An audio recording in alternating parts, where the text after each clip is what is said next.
Ta-ta-ta-tum. Oh, you dance divinely, Dick. Hold me closer. Hi, Margie, I'm leaving. Hey.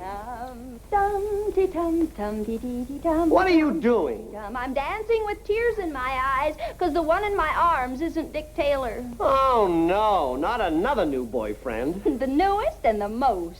Well, you ought to be glad you're always complaining about Freddie Wilson. Oh, please don't mention that name so soon after breakfast. Well, I suppose anybody would be an improvement. Tell me, what's this new dreamboat like? Oh, he's tall, athletic, and handsome. Curly eyelashes down to here. 6 feet of the right answers to a maiden's prayer. Oh, sounds interesting. How long have you known him? Oh, I haven't met him yet. But I've seen him several times when the gang went dancing at the little club. That's his regular hangout. So that's why you've been spending your evenings and my money at that nightclub, so that you can flirt with some juvenile delinquent. I was not flirting. Just because I smiled and maybe got off a couple of fast winks is no reason to accuse me of flirting. Now, wait, Dad. I want to talk to you as a friend, not as a father. Now then, remember, you're not my father. As a masculine friend whose mentality I admire and whose advice I treasure, just how do I go about contacting a strange man? Have you tried radar? No, seriously, how can I meet him? I want the masculine point of view. That's very simple. Men have no respect for women who chase after them. No respect and plenty of suspicion. Oh, that's old-fashioned. Nowadays, men are still old-fashioned where their women are concerned. And I'm surprised any daughter of mine is the kind who chase after a nightclub playboy. Dick's not a playboy. He owns his own business. He's a private detective. What? Well, that does it. Margie, there are plenty of nice young men around without you chasing after some unknown private detective. I forbid you to see this man again. But, Dad... No buts. I forbid it. Do you hear? And that is final. Margie home? Unfortunately, she is. She's too old to send to a reform school.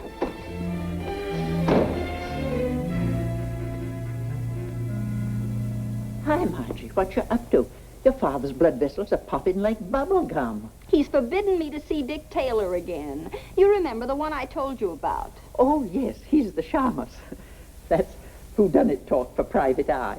That's him. But how can I stop seeing a man I haven't even met? Well, there's your out right there.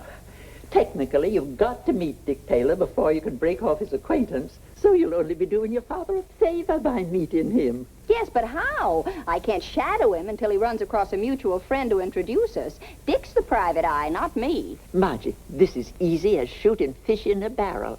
He's a private detective, so why not hire him? Hire him? Sure. I'll disguise myself as an international jewel thief. You tell him I broke in here and cleaned out the joint. Whoa, take it easy. He'd never go for a wild one like that. But the idea's good. I'll hire him, all right, but this is a one-woman job. I want to be in on this caper. I thought it up, didn't I? You did, and bless you, Mrs. Odette. Just you be satisfied playing Cupid instead of an international jewel thief. This Rogers deal is one you hadn't better mess up, all right. His signature on the contract will mean a fortune for us. Hello? Yes, Margie's right here. Hi, Margie. Oh, yes, that'll be okay. I probably won't be home to dinner either.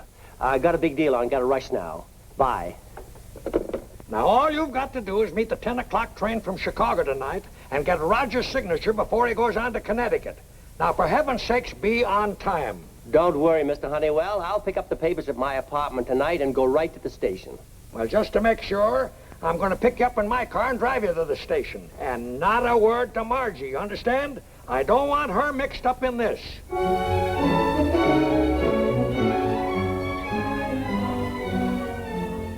Oh, Gloria, when Mr. Pandit comes, will you show him in right away? And I don't want to see anybody else until I tell you.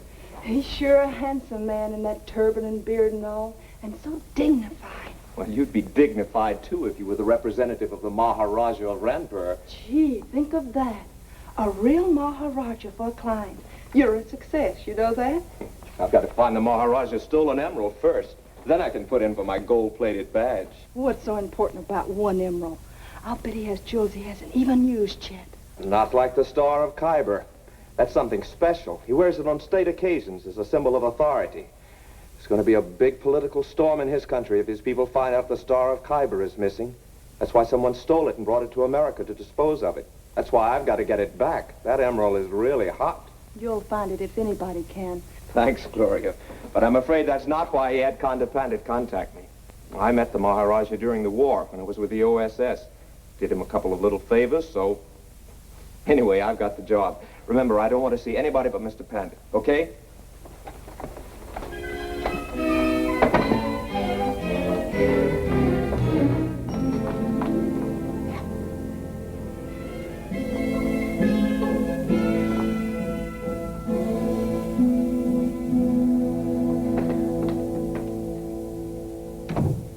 Do you suppose that girl has anything to do with it? Until we find the Star of Khyber, everyone is a suspect. It must never be returned to our sworn enemy, the Maharaja.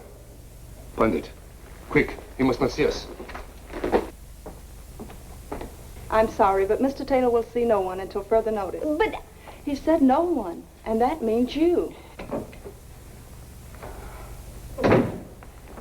Go right in, Mr. Pandit. Mr. Taylor is expecting you. I thought you said he wasn't seeing anyone. How does that turban character rate? Mr. Taylor is working on a case for the Maharajah of Rampur. Any more questions?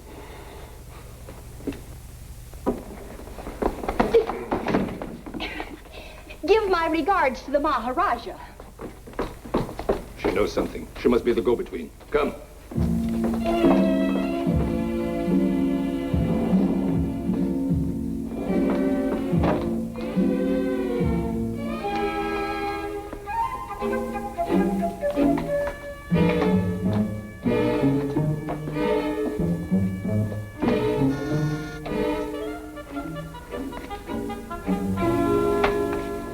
Hi, Margie. How'd it go? Did you make the contact? Our private eye is still very private. Well, come on in and tell me what you hear from the mob. You heard? The girl has a gang working with her. Quick, we will search the apartment.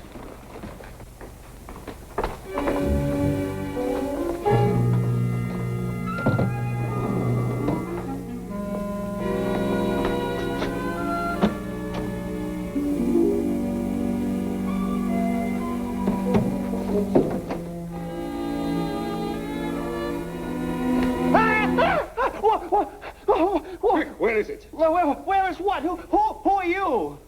You take the Khyber Star. I certainly do not. I take the New York Times. What's going on here? This is a fine way to get subscribers. Let me go.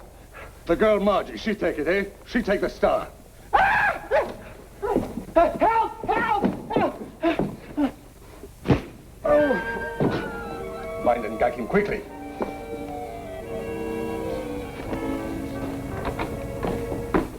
Now, Margie, surely you're not going to give up after just one try. That's not like you. I'm not giving anything up. I didn't even get started yet.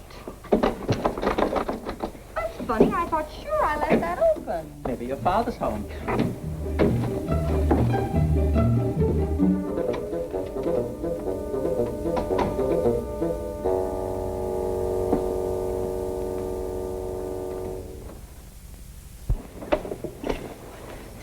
Come on, girl. Faint heart now, one fair husband. Get on the ball. Well, how can I? The only one who can even talk to the object of my affections is a Hindu character in a turban. Turban? Huh. I'd be ashamed to get outsmarted by some creep who wraps his brains up in a turban. But don't you see? Dick is busy on some deal for a Maharaja. Margie, I got a brainstorm. Look, if your Dickie Bird has a yen for Hindus, shake hands with the Maharani of Odetta. Oh, now, Mrs. Odette, really? What's the matter? I got Indian blood. Of course, it's from Oklahoma instead of India. But who's going to give me a blood test? But you'd never get away with it. Oh, no. I'll disguise myself in one of those Hindu nightgowns. And, honey, with a veil over my face, I can get away with murder. You know, this idea is screwy enough for me to have dreamed it up myself. Well, what do you say? As a mutual friend of the Maharaja, I can introduce you to your Dickie Bird. And Dad will be caught with his objections down, huh? Mrs. Odette's, I'll buy it. And I'll also buy you a costume for our little masquerade. Come on.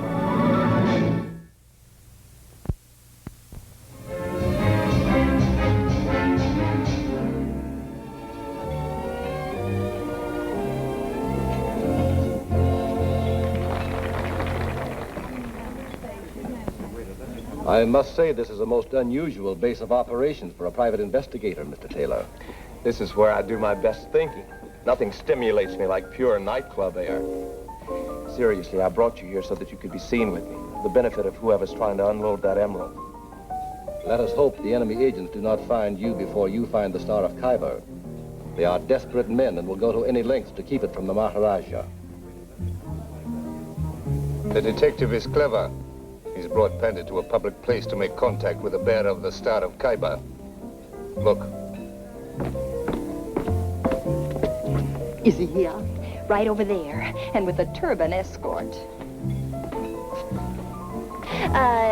The Maharani would prefer that table.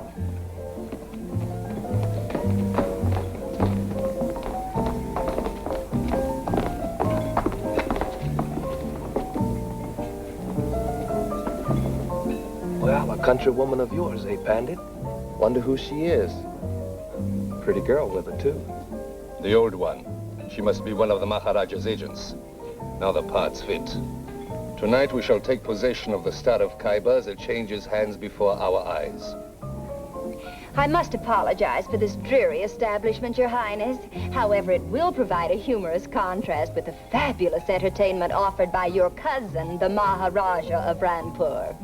Ah, yes, my dear, dear cousin. Or as we girls around the Taj Mahal used to call him, the Maharaja. You see, he was a bundle of laughs. She's a cousin of the Maharaja. The Maharaja has no cousins. He's the only son of an only son. The woman is an imposter, probably an enemy agent. I certainly envy you, being related to such a fascinating man as the Maharaja.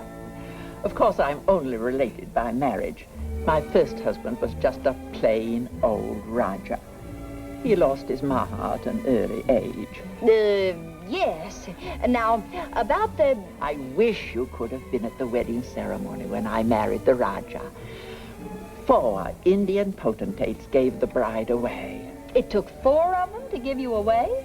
1 to hold the ring, 1 to hold the rice, and 2 to hold the Raja. You're obviously doing this for our benefit. I think it's time we moved in and found out what's up. Why don't you introduce yourself to your countrywoman?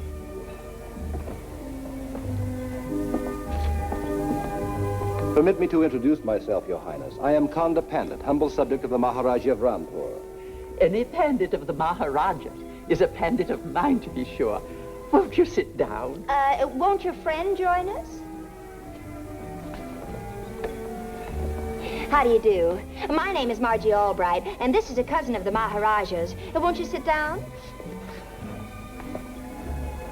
My name is Richard Taylor. I'm a private investigator. Your cousin is a client of mine. How too delightful. A private eyeball. Watch very closely. They may even transfer the jewel here. This is exciting, Mr. Taylor. You don't know how anxious I've been to meet you. That is, to meet a real, live private detective. And I'll bet you're a live one. Oh, I'm just an ordinary guy when you get to know me. That's an excellent idea. Maharani, you, Miss India, don't you think it's past your bedtime? Oh, dear me, no. Besides, I can't get used to these strange American beds of yours. We Hindus can't sleep without our bed of spikes, can we? Well, I'll fix you up with some nice broken glass when I get home, dear. Now, don't you worry about me. You run along. But I don't want to go now. I want to be in on the payoff, like you promised. I said it's time for Betty bye. I'll take it from here. You can wait up for me if you like. The apartment door's open. Oh, very well, if you're going to be selfish about it. Call me sometime, Mr. Pandit, and we'll split a chicken curry. Good night, gentlemen. Follow her. I'm going to stay with the girl. I haven't figured her out yet. You wait here. I will follow the old one. She may be going to get the emerald now. Where's Mr. Pandit going? Not that I'm complaining. I thought I might as well get rid of my chaperone as long as you'd sent yours home. I thought we ought to be alone while you tell me why you wanted to meet me. Or that is, meet a private detective. Let's dance while we talk, shall we? The story I've got to tell you needs a romantic musical background.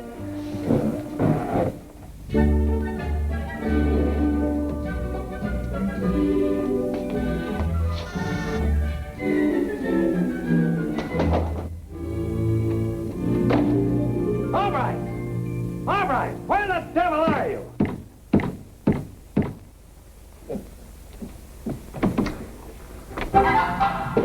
Hey, what's the meaning of this? Don't you realize you've got a business appointment? Ah, shut up. I wouldn't believe your story anyway.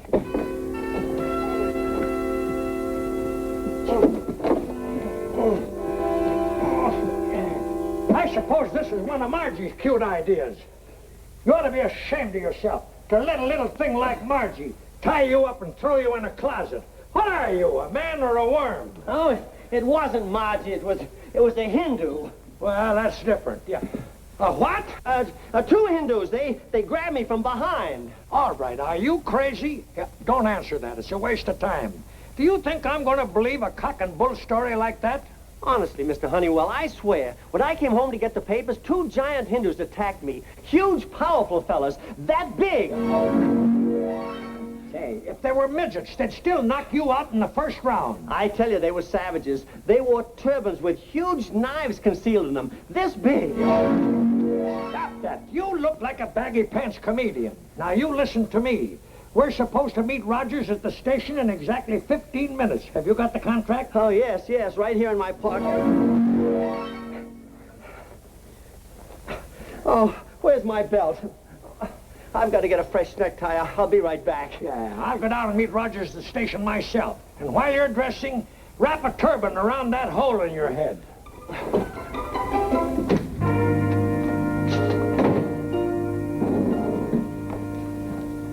Hi, how's Trick Sahib? Yeah.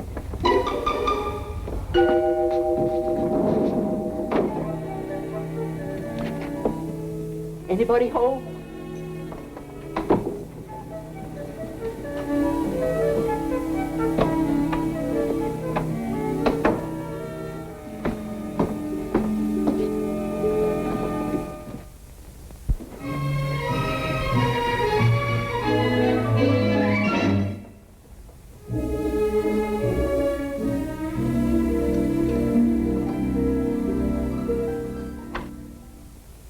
All right, stay where you are.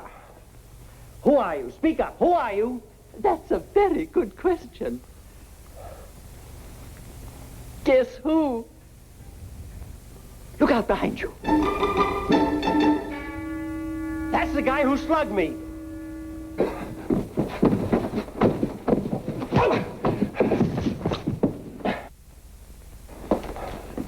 Mr. Albright, you slugged the wrong man.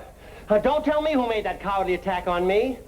What are you doing in that outfit? Where's Margie? I'll bet she's in on this deal, whatever it is, isn't she? I tell you, you belted the wrong man. He's a friend of Margie's private detective. So, you admit that Margie's the reason for all this. I thought so. I'm going to stash this joker in the den and tie him up, and then I'm going to come back and settle with you.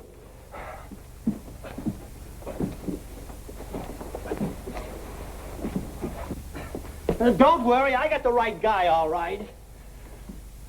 Correction, wrong turban. Oh.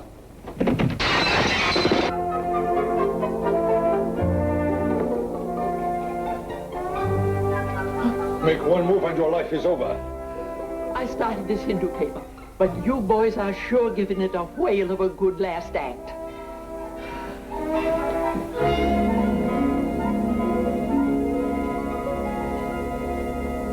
Now, come on, what's the real lowdown? Well, it's the truth, really, Dick.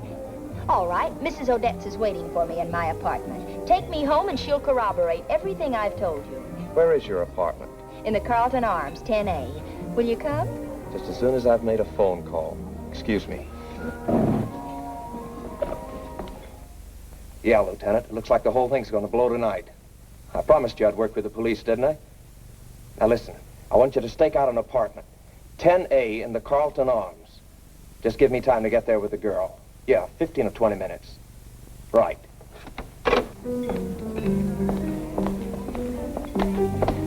I did not have time to search. A strange man joined the old lady, then Pandit came.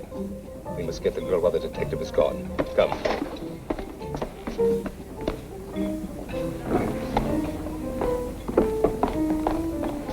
Wait, my friends. We know where they are going, do we not? By the way, Margie, if there should happen to be a man with your Mrs. Odette's, it'll be Mr. Pandit, not your father. I had him follow her. Fine thing. You certainly don't trust any woman, do you? Well, that's good. It'll weed out my competition. Hi, Dad. You home? Somebody's in there. Dad! Mr. Pandit! Looking for kicks. This is the place.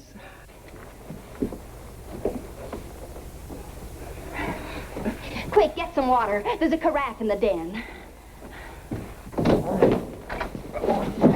Mr. Pandit!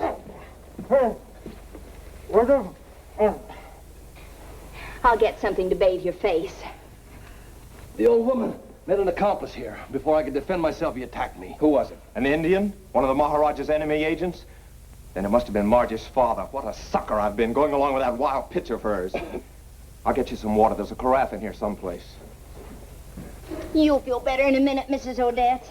This'll perk you up. Dad!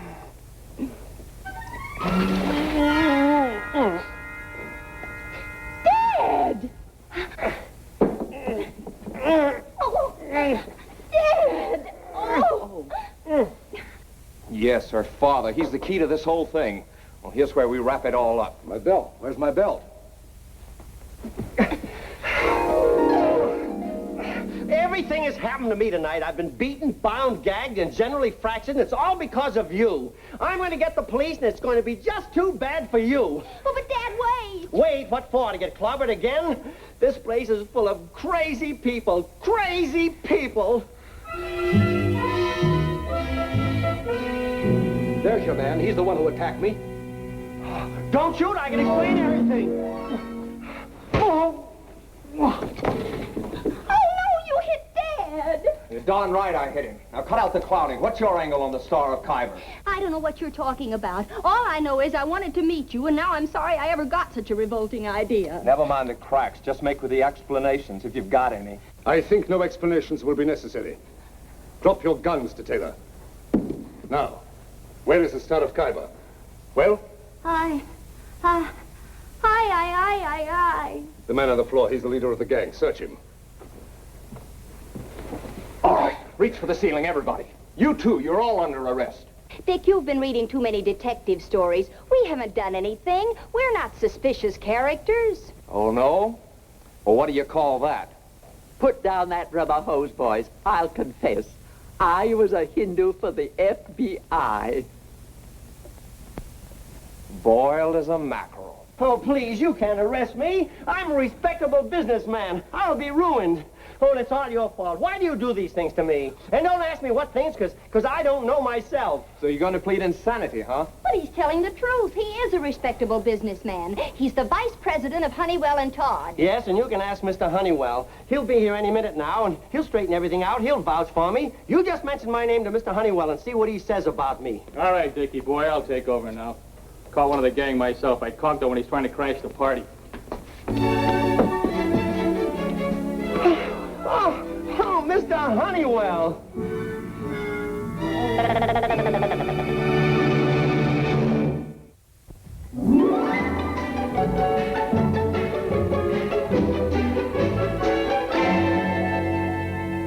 Look, Dad, I just got a letter from Dick in India. He's delivered the Star of Khyber to the Maharaja, and everything's hunky. Good. He finally located it, eh? Now I suppose he'll hurry back to you and my troubles will start all over again. No, he's going to stay in India for a while and hunt tigers. He says it's a lot safer than running around with... I can't make out this word. Well, that's my little Margie.